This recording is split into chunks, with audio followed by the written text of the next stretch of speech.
In love with camera, right? Yes, camera's beautiful. Yeah. Hello, camera. I think that if Kierin was on television, I would watch it. Yeah. She's I pitching I for would. me. I would watch a Would lot you watch of it? TV. If you were on TV, I would watch a lot more TV than what I currently watch. Thank you.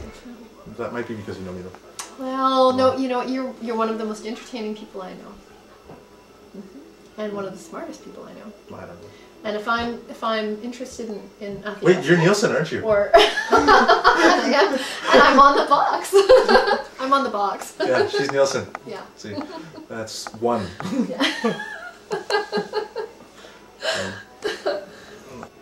I'm a diversity junkie.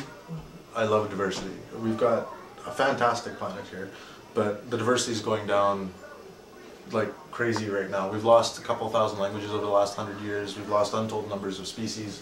And one thing that we know from ethnobotany and ethnoecology is that these two reductions in diversity seem to be tied together. And we're not sure how, and we're not sure why, but we know that they are.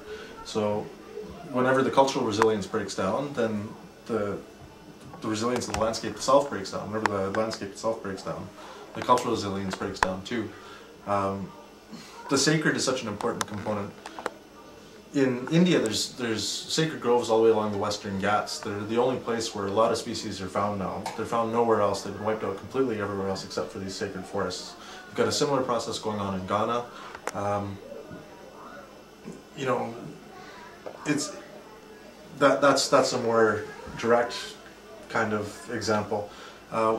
Human beings have a massive role on our landscape as well too, and we've gotten into the habit in the Western world of thinking that human impacts are automatically going to be negative. They don't have to be.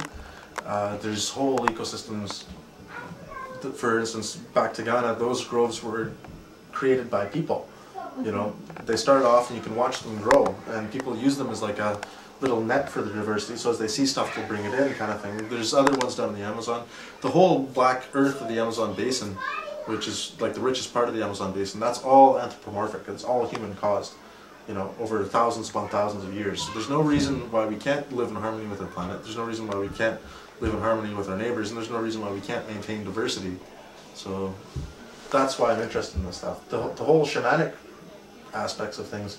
Shamanism is kind of like the religion, or the underlying religion, or the proto-religion, or the deeper religion that connects all religions in a way. It is like the spiritual life, and we've taken it in a million different directions because that's what humans do, and the shamans themselves have taken it in a million different directions as well. But there are key symbols and key facts that tie everything together. You've got the high places and the low places. You know, those mean something in the heart of people. You've got like the world tree, you've got the river, you've got the predator, which is either like a bear or a jaguar or an eagle. These things mean something. They speak to people's minds even now, even if you're not a shaman, right? The other part of it is the entire altered states of consciousness as a way of like understanding things.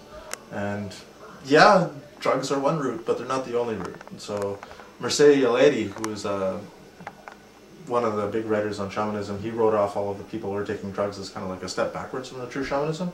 We have no idea, but we know that if you can reach that altered state of consciousness, you get to the point where, at least culturally and appropriately, you change reality for the people around you for their benefit. And that's what shamanic medicine is based on, and what shamanic healing is based on. And it is a reality. It's just not a reality that really makes a lot of sense to Westerners, but I think anyone with any experience with shamanism, yeah, or the deeper forms of paganism, yeah, you learn very quickly that there are very tangible elements, but it takes a personal experience within the system to learn about how it's going to make itself tangible in your own life. Yeah, you got to taste it. Yeah. You know, and I've been lucky that You've been been very able to taste lucky. it. You've done a lot of tasting. So, yeah.